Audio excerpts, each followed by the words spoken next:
Yeni bir videodan herkese tekrardan selamun aleyküm. Bugünkü videomuzda da yine gündemdeki gelişmeleri sizlere aktarmaya devam edeceğim. Kıymetli dostlar, bugünkü videomuza geçmeden önce beğeni ve yorumlarınızı eksik etmediğiniz için şimdiden çok teşekkür ederim diyorum ve bugünkü ilk konu başlığımızda hep birlikte bir Milli Muharip Uçağımız Kaan'dan önemli gelişmeler mevcut. Milli Muharip Uçak Kaan'ın son durumuna ilişkin TUSAŞ Genel Müdürü Mehmet Demiroğlu önemli açıklamalarda bulundu. Prototipler ne aşamada? Bundan sonraki süreçte hangi prototipler havada olacak? Kaan'ı ne zaman daha fazla göklerde göreceğiz? Bu soruların hepsini yanıtladı. Detaylar bir karşımıza gelsin isterseniz. TUSAŞ Genel Müdürü Mehmet Demiroğlu, Milli Muharip Uçak Kaan'ın ilk prototipine ilişkin bu prototip ile şu ana kadar 2 kere uçtuk. 3.'ye hazırlanıyoruz. Yakınlarda 3. kez uçarız ama esas testleri yoğunlukla yapacağımız bu prototip değil. O önümüzdeki senenin ikinci yarısında ortaya çıkacak. Prototip 1 ve prototip 2'leri şu anda hızlı bir şekilde çalışmaya devam ediyoruz. Önümüzdeki senenin ikinci yarısında uçaklar ortaya çıkar dedi. Herhalde sene sonuna doğru veyahut da 2026'nın başlarında Kaan'ı her gün olmasa bile gün aşırı uçtuğunu görürüz. Yoğun bir programımız var. Çünkü kısa bir takvimimiz var. Verilmiş sözlerimiz var. Onları elimizden geldiğince yerine getirmek için var gücümüzle çalışıyoruz, çalışacağız. 2026 Kaan için çok yoğun bir yıl olacak diyebilirim ifadelerine yer vermişti. Mehmet Demiroğlu prototip 0, yani bundan önceki 2 kere uçan Milli Muharip uçağımızın prototipi vardı ya. Onun önümüzdeki günlerde bir kez daha uçmasının beklendiğini, fakat asıl testlerin prototip 1 ve prototip 2'de yapılacağını belirtmiş. Ayrıca şunu da belirtmek isterim. Demiroğlu konuşmasının hemen böyle bir satır arasında demişti ki normalde prototip 0, yani şu güne kadar uçan Milli Muharip uçağımız Kaan'ın uçması planlanmamaktaydı.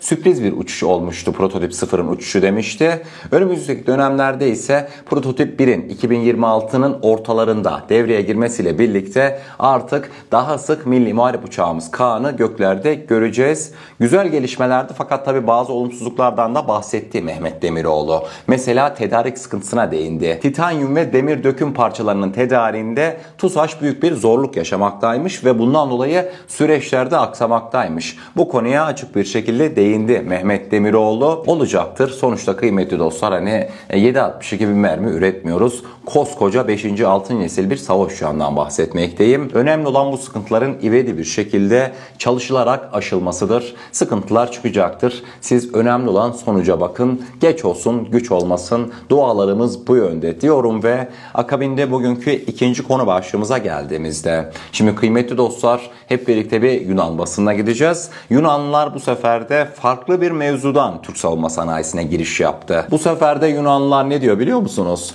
Türkler araba satarak savunma sanayi ürünleri alıyor, uçak alıyor, gemi alıyor. Böyle bir ifade kullanıyor. Detaylar şu an sizlerle. Görmüş olacağınız üzere belirtmek isterim ki metni Yunan basını Enoplos'ta olduğu şekliyle sizlere aktaracağım. Yunan basınından Enoplos, Türkiye arabalardan milyarlar alıp uçak fırkateyn alıyorlar diye önemli bir başlık atmıştı. Haberin detaylarına indiğimizde Türkiye otomobil ihracatında ilk 5'te, Çin'den bile daha fazla araba Türkiye'de üretiliyor.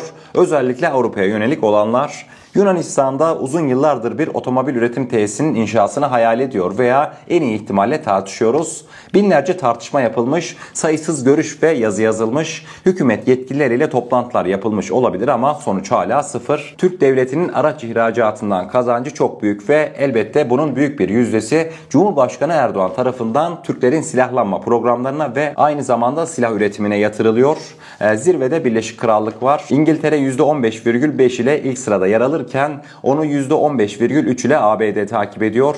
Güney Kore ve Japonya sırasıyla %13,3 ve %13,1. Sürpriz ise dünya çapında listenin 5. sırasında yer alan ve Avrupa Birliği'ne gidecek binek araçların manşe ülkelerini ilgilendiren Türkiye'den geldi. Komşu Türkiye ise dünya genelindeki araç üretiminde %11,1'lik yüzdeye sahip olan Çin'i bile geride bırakıyor diye Yunan basını haberini sonlandırmıştı. Ama durun, daha bir tane daha fabrika geliyor. Milyar dolarlık bir yatırım, haberiniz var zaten. BYD'ydi herhalde, yanlış hatırlamıyorsam. Çinli bir elektrikli otomobil üreticisi. Mesela o da Manisa'ya gelecek. Adamlar organize sanayi bölgesinden arsa falan filan hepsini artık ayarlama sürecindeler. Avrupa Birliği'ne satılan otomobillerdeki Türkiye'nin payı oldukça yüksekti ve Yunanlılar yine her zamanki gibi Türk savunma sanayisini nereden hedef alacaklarını şaşırmış vaziyetteler ki biz araba satıyormuşuz, devamında fırkateyn işte uçak yapıyormuşuz. Bunlar hala kafasında, işte biz Türkiye taşeronluk yapacak. Araç satarak savunma sanayi ürünü yapmak taşeronluktur. Ne olur? Bizim şimdi hani son 2-3 sene dışında adam akıllı bir araç markamız var mıydı? Yoktu. Şimdi Allah'ın izniyle TOG geldi işte 2-3 senedir. Oraya da yine çok güzel yatırımlar yapılmalı. Parantezi kapattım. Yani biz gideceğiz elin işte gavurunun markasını Türkiye'de üreteceğiz. Onun üzerinden para kazanacağız. Ben mevzuya buradan bakmıyorum. Yani savunma sanayimiz bu şekilde işlemiyor. Savunma sanayimiz nasıl işliyor biliyor musunuz? Benim de zaten çok böyle hani doğru bulduğum bir yöntemdir. Savunma sanayimiz ürün satarak, savunma sanayi ürünü satarak gelişiyor. Biz gidiyoruz mesela Ar-Ge yapacağız değil mi? Elimizde bir tane savunma sanayi teknolojisi var değil mi? Biz gidiyoruz işte o savunma sanayi teknolojilerini farklı ülkelere satıyoruz. Daha sonrasında oradan kazandığımız paralarla Ar-Ge'mizi kendimiz yapıyoruz. Yani bizim savunma sanayimizi savunma sanayi satışları dengelemek zorundadır. Dışarıdan alınan paralarla yani emin olun savunma sanayinde hiçbir şekilde öyle belli başlı ilerlemeler kaydedemezsiniz. Çünkü zaten başlı başına savunma sanayindeki Ar-Ge bile milyarlarca dolar bir harcama demek. İşte taşeronluk yaparak elin markasını ülkemizde üreterek yapmıyoruz. Aksine biz savunma sanayimizi kendi İHA'larımızı, kendi SİHA'larımızı geliştirip satarak geliştiriyoruz. Önemli bir görüştü. Sizlerle paylaşmak istedim diyorum ve devamında bugünkü 3. konu başlığımıza geldiğimizde sosyal medya haberlerimize geliyoruz. Sosyal medya haberlerinde yine gündem oldukça yoğun. Sizler için bir güzel derledim. Detaylar bir karşımıza gelsin. Bugünkü sosyal medya haberlerimizde ilk olarak bir Ukrayna-Rusya savaş sahasına gideceğiz. Hani belki de şimdiye kadar ki sizlere aktarmış olduğum, savaş sahasından aktarmış olduğum videoları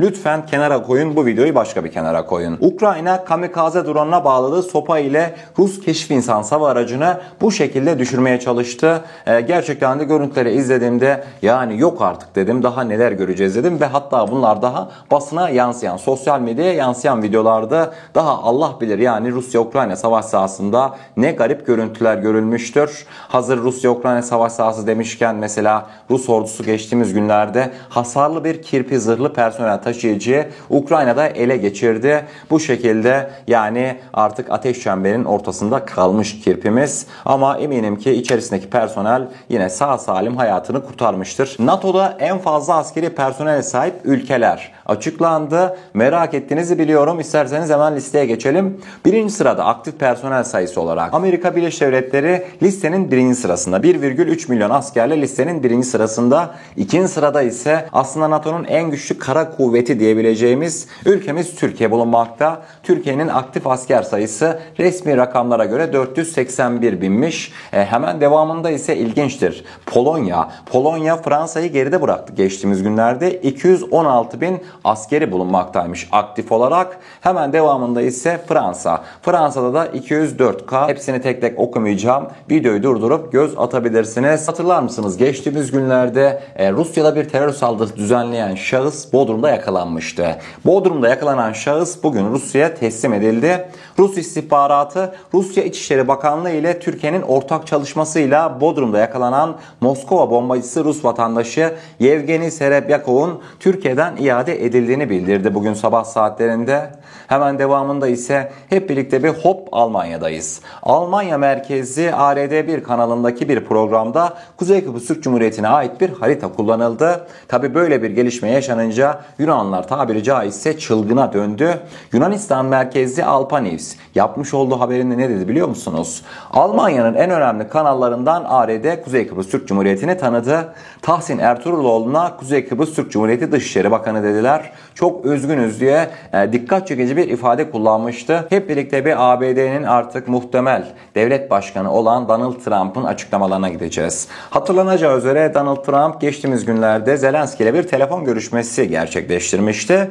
Donald Trump dikkat çekici bir ifade kullanaraktan Zelenski ile yapmış olduğu görüşmenin detaylarını paylaştı. Dedi ki Başkan Zelenski beni aradı ve konuşma yaptık. Bu savaşı sona erdirmemiz gerektiğini söyledim. Rus ordusu tam bir savaş makinesi. Onların işi bu, savaşıyorlar. Hitler'i yendiler, Napolyon'u yendiler diye bu şekilde Zelenski dikkat çekici bir Rus güzellemesi yapmıştı. Geçtiğimiz günlerde ortalık bayağı bir hareketliydi. Özellikle de Çoban-Kerpe hattında. İşte neydi? İtalyanların bir tane gemisi vardı. Elektrik hattı döşüyordu. Devamında işte bölgeye Türk fırkateynleri geldi. Yunan fırkateynleri derken ortalık bayağı bir karışmıştı. Kıymetli dostlar, bu konuda çok önemli gelişmeler mevcut.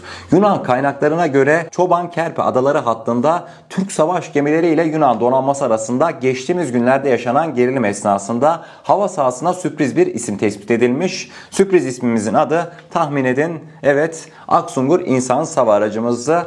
Buna göre Aksungur Atina uçuş bilgi bölgesi içerisinde tespit ediliyor ve gerilimin başından sonuna kadar hiçbir şekilde bölgeden ayrılmıyor. Sürekli gözlem yapıyor. Hatta Aksungur Kıbrıs'tan Türkiye'ye dönerken rota değiştirip Çoban-Kerpe hattına gelen Türk savaş gemilerine de eşlik ediyor.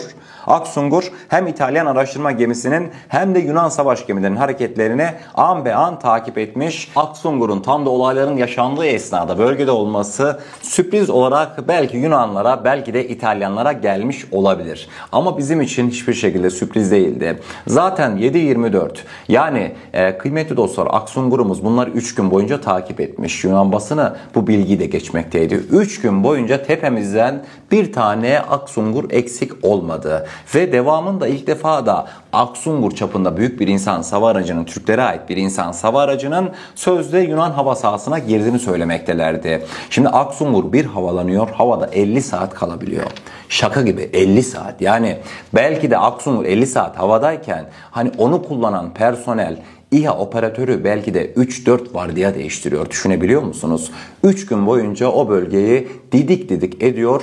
Yani her an Türk Deniz Kuvvetleri'nin yanında. Tabii ki de gemiyle birlikte koordineli çalışıyor. Ekip diyor mesela, örnek veriyorum, ya şu tarafa da bir göz atsanıza diyor. Allah bilir bunların dediği bir tane Aksungur, 4-5 tane belki de havada. Yani insan hava araçlarımızla deniz kuvvetlerimiz o kadar iletişim halinde ki Yunanlılar böyle bir gelişme yaşayınca tabii korkudan ne diyeceğini de şaşmış vaziyetteler. İtalyanlara oldu olan. İtalyanlar da demiştir, Hazar yukarıda şimdi görüyor ya insan hava aracını.